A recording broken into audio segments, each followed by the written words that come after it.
کہ تم حج کر لو۔ حج کرنے والی عورت گویا کہ اللہ کی راہ میں جہاد لڑتی ہے، بہت ثواب ہے۔ خوش نصیب ہیں ہمارے الحاج رجب علی مرحوم کی اہلیہ محترمہ جو ماشاءاللہ جا رہی ہیں۔ بہت سے لوگ پہلے اتنا بڑی مشین رہت رہا ہے، ایک ٹھوک بس صرف ایک بت تک ہے، اتنی آواز کی 5-6 کوس تک جاتا رہا۔ اب تو ایک ٹرک مشین لا کے رکھا تھا، تم ٹیپو مکیا کرے اللہ نے کہا معاملہ۔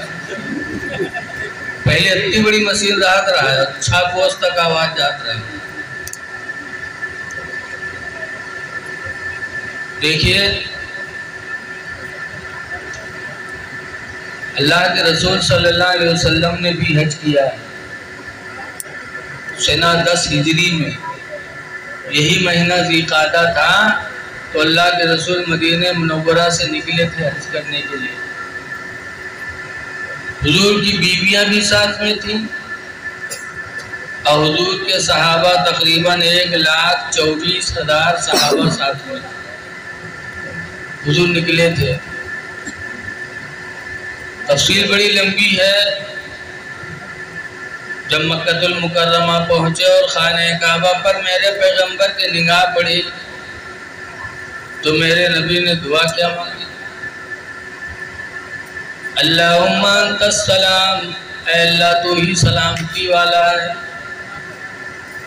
ومنک السلام، اور تجھی سے سلامتی ہے، حینا ربنا بالسلام، اے ہمارے پروردگار ہم لوگوں کو سلامتی کے ساتھ زندگی عطا فرما۔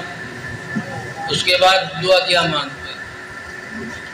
اللہم زد ھذا المیت تکریما و تشریفا و مہابا، اے اللہ اس گھر کو عزت عطا فرما، شرافت عطا فرما، بزرگی عطا فرما، فضیلت عطا فرما۔ خانہ کعبہ کے لیے دعا مانگتے۔ پھر اس کے بعد کیا دعا مانگتے؟ وزد من حجہ واعتمرہ تشریفا و تکریما و مہابا، اور اے پروردگار اس کی بھی بزرگی، اے پروردگار جو اس کا حج کرے یا عمرہ کرے اس کی بھی بزرگی اور فضیلت اور کرامت کو بلند فرما۔ یہ ہمارے نبی نے دعا مانگی تھی کہ اے اللہ اس گھر کو عزت عطا فرما، اور جو اس گھر کا طواف کر لے اسے بھی تو عزت عطا فرما۔ اسی لیے آج جب کوئی حاجی حج کرنے جاتا ہے اور واپس آتا ہے تو دوسرے بندے اس کو عزت کی نگاہوں سے دیکھتے ہیں کہ خدا کے گھر کی زیارت کر کے آیا۔ اور جب حاجی واپس آئے تو اس کی آنکھوں میں آنکھ ڈال کر دیکھنا چاہیے۔ آنکھوں میں آنکھ ڈال مطلب اس کی آنکھوں کی زیارت کرنا چاہیے اور سے کہ اس کی آنکھوں نے کعبہ دیکھا ہے، نبی کا روضہ دیکھا ہے۔ تو یہ ہم نہیں کہتے، بہت پہلے کی بات ہے۔ حضرت موسیٰ علیہ السلام اللہ کے پیغمبر ہیں، انہوں نے اللہ کو دیکھنے کی دعا مانگی تھی تو اللہ تعالیٰ نے طور پہاڑ پہ بلایا تھا۔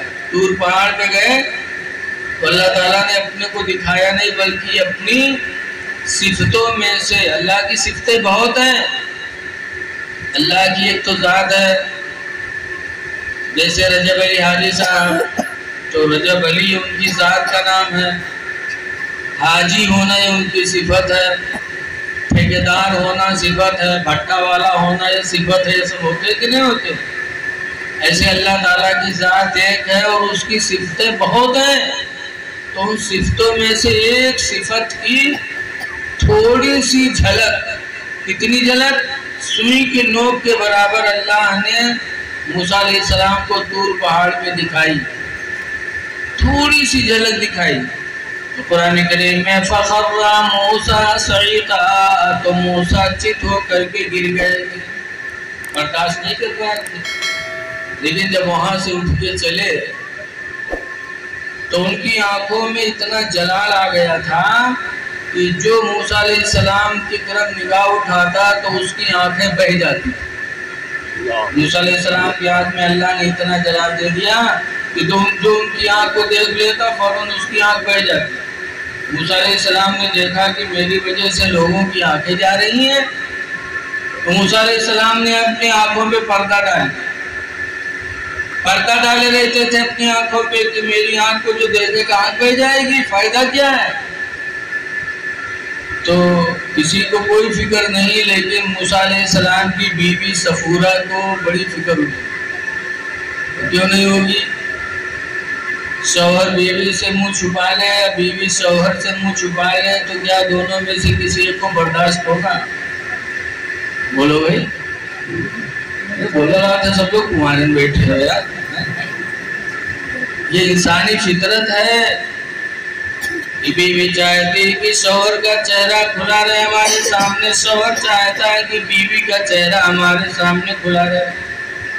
موسیٰ علیہ السلام نے جب آنکھوں پہ پردہ ڈالا تو ان کی بیوی صفورہ کو تکلیف ہوئی۔ صفورہ نے فرمایا موسیٰ پیغمبر آپ اپنے آنکھوں پہ اپنے چہرے پہ پردہ ڈالے رہتے ہیں، اچھا نہیں لگتا؟ موسیٰ علیہ السلام نے فرمایا صفورہ اگر پردہ ہٹا لوں گا تو تمہاری آنکھیں بہ جائیں گی۔ صفورہ نے کہا موسیٰ پیغمبر آنکھوں سے پردہ ہٹا لو، ہم ان آنکھوں کو ضرور دیکھیں گے جن آنکھوں نے خدا کی صفت کی تجلی دیکھی ہے۔ پردہ ہٹا لو۔ موسیٰ علیہ السلام فرماتے صفورہ تیار ہو جاؤ۔ صفورہ کہتی ہاں میں تیار ہوں، پردہ ہٹاؤ۔ تو جب موسیٰ علیہ السلام پردہ ہٹانے چلے تو صفورہ نے ایک آنکھ بند کر لیا، ایسے لگا لیا، سوچا جائے تو یکے جائے،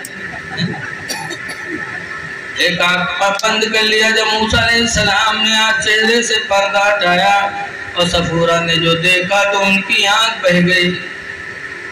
جب آنکھ بہ گئی لیکن خدا کی صفت کی تجلی کی ایسی محبت دل میں صفورہ کے پیدا ہوئی، یہ آنکھ تو بہ گئی لیکن اس آنکھ کو ہاتھ سے چھپایا اور پھر اس آنکھ سے بھی موسیٰ علیہ السلام کی آنکھوں کا دیدار فرمایا، تو وہ آنکھ بھی بہ گئی موسیٰ کی، صفورہ کی، دونوں آنکھیں صفورہ کی بہ گئی صرف خدا کی صفت کی تجلی کو دیکھنے کے لیے۔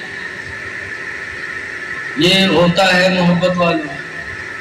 لیکن جب آدمی دل سے خدا کو مان لیتا ہے تو خدا کی رحمتیں بھی اس پر بہت متوجہ ہو جاتی ہیں۔ صفورہ نے دل سے محبت کی تو دونوں آنکھیں بہ گئی، لیکن اللہ تعالیٰ نے اپنی قدرت سے پھر صفورہ کی آنکھوں میں روشنی واپس فرما دیا، پھر سے احتیاط۔ تو پتہ چلا کہ جو آنکھیں کعبہ کو دیکھ لیں یا مدینہ منورہ کے روضے کو دیکھ لیں، ان آنکھوں کو زیارت، ان آنکھوں کو بڑی محبت سے دیکھا جائے، خوش نصیب ہیں وہ لوگ۔ لیکن یاد رکھو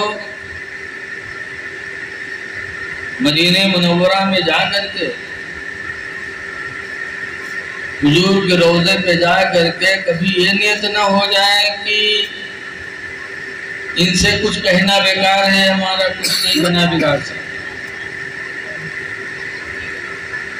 ایک عربی کا بیان ہے کہ مدینہ طیبہ جب حاضر ہوا دور و دراز کا سفر کر کے، کافی بھوکا پیاسا تھا، روضہ رسول پر حاضر ہوا، دعا مانگی اور اس کے بعد کیا یا رسول اللہ میں آپ کا مہمان ہوں، بھوکا ہوں،